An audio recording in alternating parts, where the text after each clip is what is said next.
Baik, kembali lagi bersama saya Fitriana Dengo. Di sini saya akan membahas tentang peran pendidikan agama Kristen dalam pembentukan karakter anak. Subjek capaian pembelajaran. Yang pertama, siswa mampu memahami nilai-nilai inti dalam agama Kristen seperti kasih, kejujuran, kerendahan hati, kesabaran, dan tanggung jawab. Yang kedua, siswa mampu menerapkan ajaran dan kisah-kisah Alkitab untuk membantu tindakan dan keputusan mereka dalam kehidupan sehari-hari. Termasuk dalam metode, di sini saya memakai metode diskusi kelompok.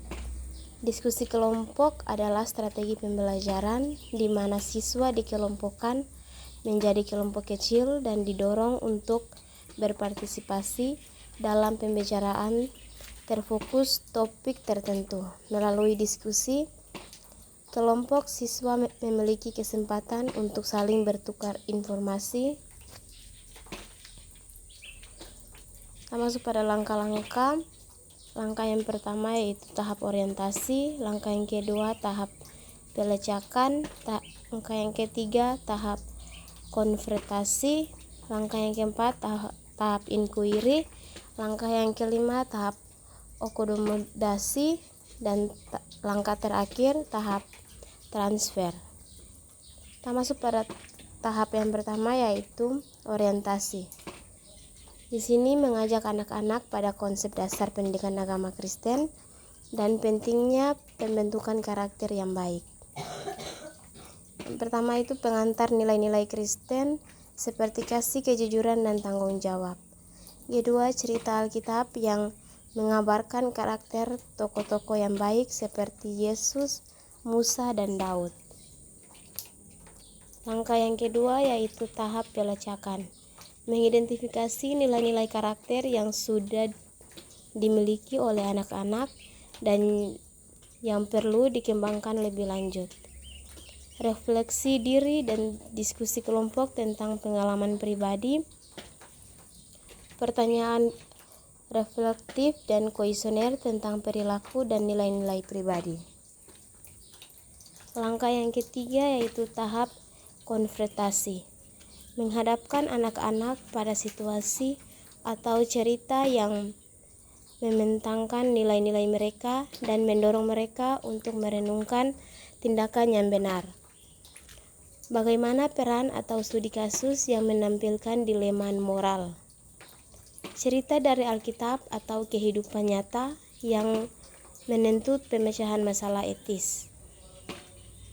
Langkah yang keempat yaitu tahap inquiry, mendorong anak-anak untuk bertanya dan mencari pemahaman lebih tentang nilai-nilai Kristen. Diskusi terbuka dan ekspositori mendalam tentang topik-topik tertentu.